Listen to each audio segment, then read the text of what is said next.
صدق الله العظیم. د ټولو څخه مخکې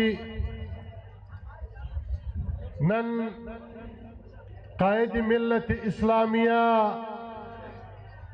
ته موږ خوش آمدید وایو چې د بین الاقوامي دنیا، د صهیوني دنیا، د یهودي دنیا، اسرائیلي دنیا د هغه ټولو د دباو باوجود د دغه تحریک ته یو داسې شکوک پیدا کولو باوجود د پر سرزمین پشین باندې قدم کېښو. موږ د شکریه ادا کوو او د پشین خلکو ته د مبارکۍ لایق یاست چې په 2018 کې بین الاقوامي اسټبلشمنټ او زموږ خپل اسټبلشمنټ د هغه مقابله تاسو وکړه چې قومي او درې صوبایي مې راول او بیا اوس په 2024 کې تاسې د دغه دواړو قوتو مقابله وکړل.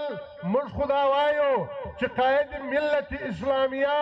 او درې سره قومي د مولانا کمال الدین صاحب صاحب هم موږ ګټلی دی، د پشین والا ګټلی دی. دا ستاسې مقابله،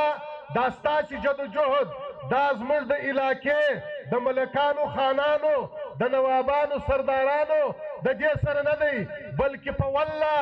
ستاسې دغه جدوجهد د بین الاقوامي اسټبلشمنټ د یهودو، د هنودو، د صهیوني دنیا، د یهودي دنیا او د قایدیاني دنیا مقابله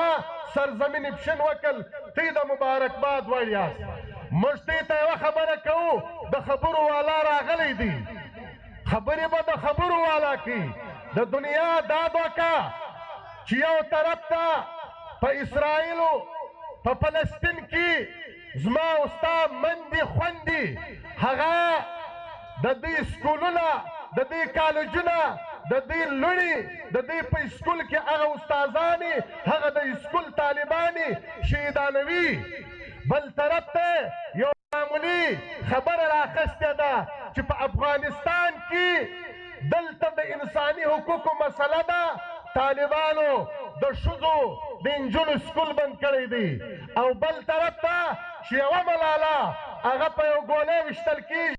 پوره دنیا د ملالې ډرامه په ټوله دنیا باندې خورئ. موږ نن دې یهودي دنیا ته، دې دروغجنې دنیا ته دا وایو د دې سټیټسه که چیرې انسانیت دې پېژنئ، که چیرې انسانیت تاسو یا هومن رایټس دغه واقعیتاً پېژنئ، نو نن د غزې سکول ته ونیولې، نن د غزې په سکول کې هغه نجونې چې تعلیم کوي که واقعیتاً تا سره انسانیت شته یا ته د انساني حقوقو پسبرداره یې، نو فرمانبرداره یې، بیا هغه زما خوندې وندې ته په غزه کې چې د ننه پورې 15,000 انسانان مسلمانان شهیدان شوي دي، په هغه کې 80% هغه یا د ښځو دی یا د بچیانو دی چې د دنیا په یو قانون کې نه ښځه څوک ویشتلی شي نه بچی څوک ویشتلی شي. د فلسطین مجاهدین چې څومره وژنې، څومره شهیدانوی.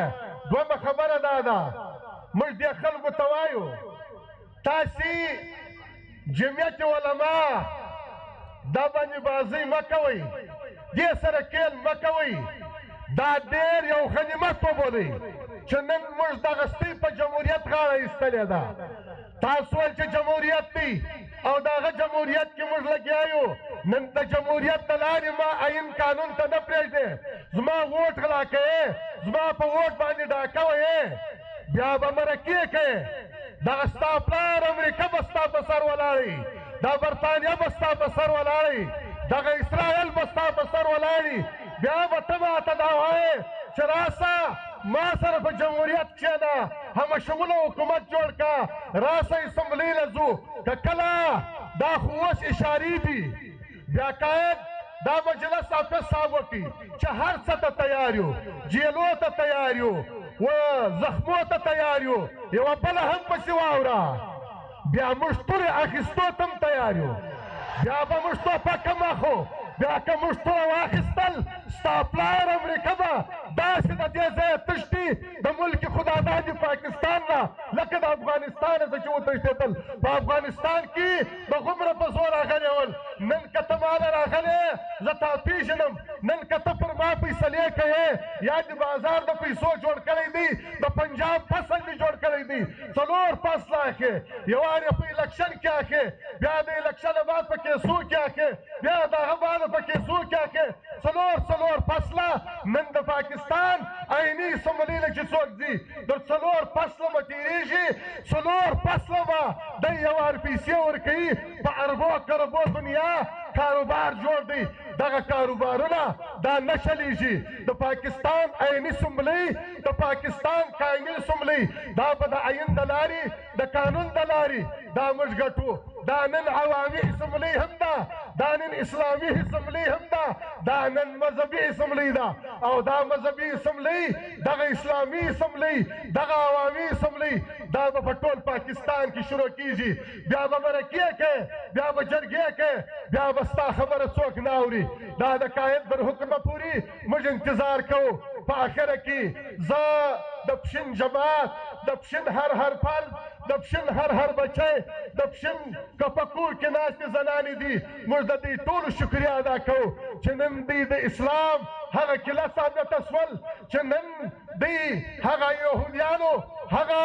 عیسایانو هغه صهیونیانو چې د قائد مخ د عیني اسمبلۍ څخه بنداوي خوش قسمته خلک تاسې یاست چې په دوی نن د یهودو وس هم نه رسېږي او د اسرائیلو وس هم نه رسېږي د امریکې او د برطانیې او هغه د دلته د دې د بچانو وس هم نه ورسېدی دوی قائد ملت اسلامیه د پاکستان اسلامي اسمبلۍ ته ورساوي موږ د پاکستان په اسمبلۍ کې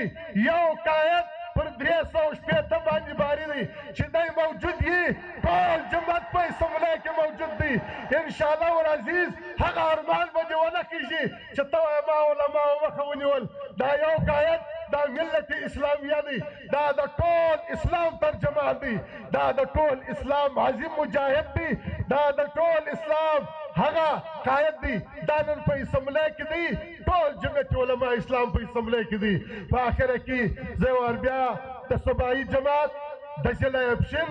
او د پښین د عوامو شکریه ادا کوم واخر دعوانا الحمدلله رب العالمین